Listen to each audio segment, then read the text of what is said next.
Fala galera, tudo bom com vocês? Bem, no vídeo de hoje eu vim falar pra vocês da minha mais nova paixão. Vim apresentar pra vocês a palavra da Santa Holly Black, entendeu? Que escreveu aí a trilogia do Povo do Ar, composta pelo Príncipe Cruel, pelo Rei Perverso e pela Rainha do Nada.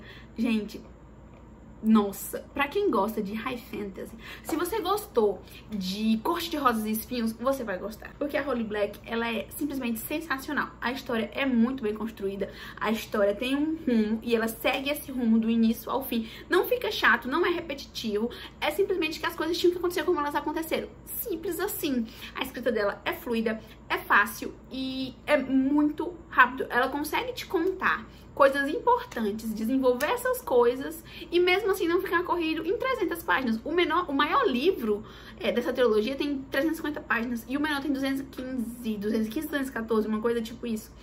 E mesmo assim não fica apertado. Não é uma história que eu acho que não é uma história que caberia em um único livro, porque existem pontos bem definidos, fases bem definidas da história, mas que também não precisava de livros enormes.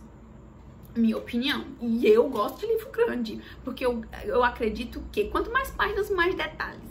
Mas assim, ela consegue resumir tudo, não resumir, ela consegue colocar toda a história que ela tinha pra contar nessas páginas sem ficar algo chato. Entendeu? Ela tem um ritmo, as coisas acontecem ali no time, então não te deixa muito agoniado, porque tá tudo acontecendo ao mesmo tempo, e nem te deixa no tédio, porque as coisas estão demorando muito a acontecer. Não é, senhorita Sarah J. Maas? Depois acontece tudo de uma vez. E mesmo assim é bom, não sei explicar. Mas eu tô falando de Holly Black, não tô falando de Sarah J. Maas. Pro vídeo da Sarah J. Maas, espere, algum dia vai sair. A trilogia do Povo do Ar vai contar a história da Judy Duarte, que é uma garota humana que teve os pais assassinados e foi adotada aí por um frérico de Alfheim, e ela é levada pra Alfheim pra viver na corte como ele, porque ele é aí do alto escalão do governo, é um general.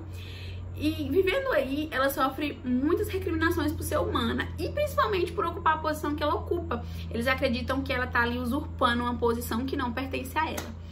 E ela sofre muito bullying. Tem uma cena que ela é drogada, dopada com uma fruta que os humanos não poderiam comer porque é alucinógena, e aí eles tiram a roupa dela. É uma cena muito pesada, mas que orna com tudo aquilo que o livro vem mostrando. E eu entendo o que a Holly Black quis mostrar aqui. Na verdade, tem dois paralelos essa cena. Ela vai primeiro justificar as atitudes da própria Judy, mostrar o porquê de ela tomar algumas atitudes que ela vai tomar aí na frente, na história, pra se provar, para mostrar que ela pode sim ser dona de si, cuidar de si, administrar a própria vida, porque ela independe do Madoc, que aí é o pai adotivo dela, que ela tem força e que isso não depende de ser humano ou de ser elfo. Mas, voltando, o outro paralelo que nós temos aqui é com a questão do estupro. E a Holly Black, ela faz isso de uma maneira muito suave, e é um tapa de luva de película, porque às vezes, por vezes, na verdade, parece muito gratuito todo o bullying que a Judy sofre, mas não é. Mas não é gratuito, ela reflete milhões de situações que nós mulheres vivemos no dia a dia.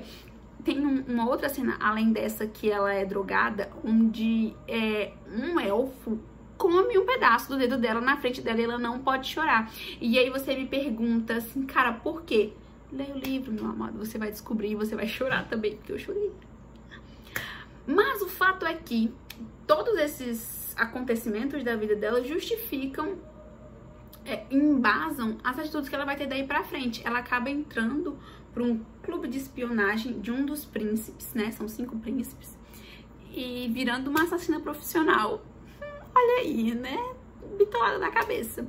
Mas faz sentido, porque ela teve os pais assassinados, ela foi criada por um cara que não era o pai dela e que matou os pais dela. Esse cara era um chefe do exército, então ela foi criada pra guerra, entendeu? Ela aprendeu muito cedo que é ela por ela e ela tem que se proteger, e é isso, e pronto. Então todas as atitudes que ela vai ter por aí são estratégias de como conseguir poder, porque quando você tem poder, você não é humilhado, simples assim. Isso resume todas as atitudes dela. E mesmo assim você não tira a razão da personagem, você gosta dela, você odeia quem ela odeia, você ama quem ela ama. Quer dizer, às vezes não também, porque no começo ela não gosta do Cardan e eu sempre amei ele. O Cardan é o outro lado da nossa história. Ele é um mocinho aí, mocinho barra vilão barra lindo e maravilhoso da nossa história. Bem, ele tem uma história um pouco parecida com a da própria Jude, mas muito mais opressora de certa forma, porque ele tem que fingir que ele tá gostando e ela não precisa. Ele é um dos herdeiros do trono de Elfham, mas ele é o filho mais novo, então ele nunca vai chegar ao trono. Olha que legal. Ele foi abandonado pela própria mãe e expulso do palácio pelo pai, por um motivo X que eu não vou poder falar. Mas ele foi acolhido por um dos outros irmãos que ensinou pra ele como é ser príncipe, a vida da corte, mas na base da porrada, né? Então ficou um pouco complexado também. Ele sempre se sentiu inferior aos outros. Mas ele e a Jude, eles têm desde o início do livro uma aliança, acho que pode se dizer aliança, um pouco forçada, onde tem um entendimento mútuo de por que os dois concordaram. É porque eles dois sabem como é ser reduzido, rebaixado, humilhado e diminuído, entendeu? Então os dois têm objetivos comuns. Ele nem queria de início ter tanto poder quanto a Jude oferece pra ele, mas ele aceita porque tendo esse tipo de poder, ele nunca mais vai sofrer o que ele teve que sofrer, entende? E a Jude quer esse poder justamente pra também não sofrer o que ela já sofreu, pra provar que ela tem a capacidade, na verdade ela toma o poder simplesmente pra provar que ela é a dona da porra toda, o que ela de fato é. Então os outros livros eles vão continuar nessa mesma linha, né? O segundo livro vai mostrar como ela lida com tanto poder depois que ela consegue, porque fato é que conseguir o poder foi até fácil, e manter ele, como é que fica? Já fica um pouco mais difícil, porque ela não é a herdeira legítima do trono. Nem o Cardan era, mas mesmo assim os dois estão lá ocupando a posição. E esse segundo livro é estranho, porque eu geralmente acho que o segundo livro de uma trilogia, ele fica assim meio solto. Às vezes é uma coisa que podia ser contada em 2 livros, às vezes é uma coisa que podia ser contada em um único livro e o autor resolve fazer 3. Mas nesse caso, tudo o que acontece aqui nesse segundo livro tem uma conexão muito forte com o que já aconteceu e uma conexão muito forte com os eventos futuros do terceiro livro. Então não fica estranho serem 3 livros. É um livro curto, é um livro de 300 páginas que conta uma história que você vai morrer no final, porque eu fiquei... Eu tô passada, chocada. Meu Deus. E mesmo assim você não vai odiar os personagens.